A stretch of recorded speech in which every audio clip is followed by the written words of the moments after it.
There is nothing wrong with your television set. Do not attempt to adjust the picture. We are controlling transmission. If we wish to make it louder, we will bring up the volume. If we wish to make it softer, we will tune it to a whisper. We will control the horizontal. We will control the vertical. We can roll the image, make it flutter.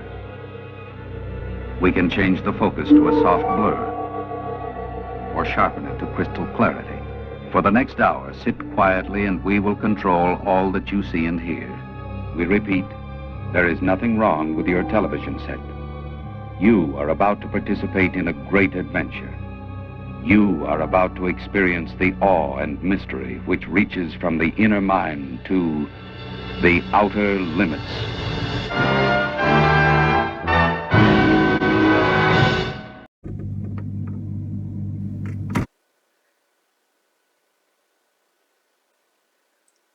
What if no one has the ability to talk?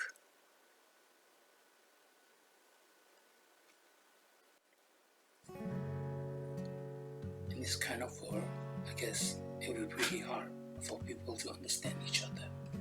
There wouldn't be vocal on the songs, or maybe even great speeches. A movie will still be with motion pictures, and we'll just communicate through writing or social media. But I think there will be no face-to-face communication there. The technological improvement in the mobile phone has a big impact in our life. In this technological age, there are around 4.77 billion mobile phone users, meaning that around 80% of the world population owns a mobile phone, and nearly half of them are smartphone users. And since everyone's in touch with social media, 1 out of 7 people in the world has a Facebook profile, and most likely to communicate in today's world is through texting and through a face-to-face conversation. Around 35% of people admit to look down at their phones to keep busy in public area, avoiding talking to anyone. It seems like smartphones not trying to connect people, but rather isolating us. Even though testing and having conversation are a form of communication, but it is just not possible to delete what has just been said. Through a face-to-face conversation, a non-verbal communication such as body and facial expression that can portray the message both vocally and with body gesture. Less people are having the opportunity to have interpersonal communication skills. This can affect a person's perception of another, and it can sometimes be more meaningful than words themselves. Is it because we were not taught how to have conversation with other person? But still, everyone we met now were just strangers too. After a close conversation, we get to know each other more. Conversation requires a balance between talking and listening. But in the social life, people are ready to speak rather than just listen. Hungry to meet others, but reluctant to hear them. Less than 2% of people have formal education on how to listen, but being a good listener, meaning that a person just don't see a conversation as a swapping of anecdotes. They reconnect chats with the philosophical ambition of Socrates to help others understand their ideal values in a better way. Sometimes it seems sad for the old generation or others who have no idea about using the technologies that we have. It makes them seem like they are alienated in the society.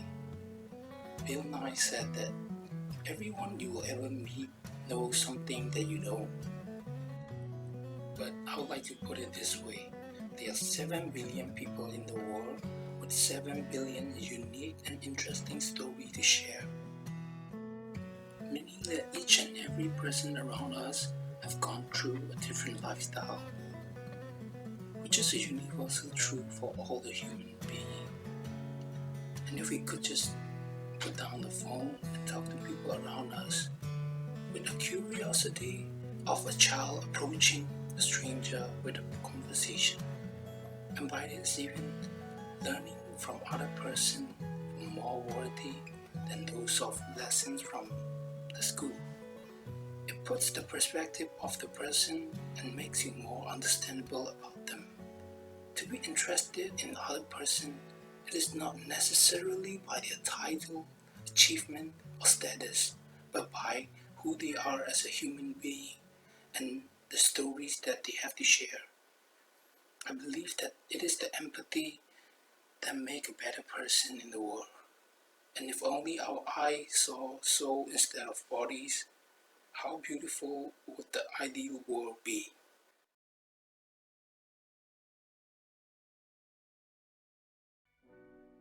The world is indeed full of frightening things, and we are helpless creatures surrounded by forces that are inexplicable and unbending. The average man, in ignorance, believes that those forces can be explained or changed. He doesn't really know how to do that, but he expects that the actions of mankind will explain them or change them sooner or later. The sorcerer, on the other hand, does not think of explaining or changing them. Instead, he learns to use such forces by redirecting himself and adapting to their direction. A sorcerer, by opening himself to knowledge, falls prey to such forces and has only one means of balancing himself, his will. Thus he must feel and act like a warrior. I will repeat this once more. Only as a warrior can one survive the path of knowledge. What helps a sorcerer live a better life is the strength of being a warrior. This brings us to the last point you must know about a warrior, he said. A warrior selects the items that make his world. Act like a warrior and select the items of your world. You cannot surround yourself with things helter-skelter any longer. I tell you this in the most serious vein. Now, for the first time, you're not safe in your old way of life. Years ago, I told you that in his day-to-day life, a warrior chooses to follow the path with heart. It is the consistent choice of the path with heart which makes a warrior different from the average man. He knows that a path has a heart when he is one with it, when he experiences a great peace and pleasure traversing its length. The things a warrior selects to make his shields are the items of a path with heart. This is your turning point. Now you must surround yourself with the items of a path with heart, and you must refuse the rest, or you will perish in the next encounter. I may add that you don't need to ask for the encounter any longer. An ally can now come to you in your sleep, while you are talking to your friends, while you are writing. For years I have truly tried to live in accordance with your teachings, I said. Obviously I have not done well. How can I do better now? You think and talk too much. You must stop talking to yourself. What do you mean? You talk to yourself too much. You're not unique at that. Every one of us does that. We carry on an internal talk. Think about it. Whenever you are alone, what do? I talk to myself. What do you talk to yourself about? I don't know, anything, I suppose. I'll tell you what we talk to ourselves about. We talk about our world. In fact, we maintain our world with our internal talk. How do we do that? Whenever we finish talking to ourselves, the world is always as it should be. We renew it. We kindle it with life. We uphold it with our internal talk. Not only that, but we also choose our paths as we talk to ourselves. Thus we repeat the same choices over and over until the day we die, because we keep on repeating the same internal talk over and over until the day we die. Your warrior is aware of this and strives to stop his talking. This is the last point you have to know if you want to live like a warrior. How can I stop talking to myself? First of all, you must use your ears to take some of the burden from your eyes. We have been using our eyes to judge the world since the time we were born. We talk to others and to ourselves mainly about what we see. A warrior is aware of that and listens to the world. He listens to the sounds of the world. The world is such and such or so and so only because we tell ourselves that that is the way it is. If we stop telling ourselves that the world is so and so, the world will stop being so and so. The world is incomprehensible. We won't ever understand it. We won't ever unravel its secrets. Thus, we must treat it as it is, a sheer mystery. An average man doesn't do this, though.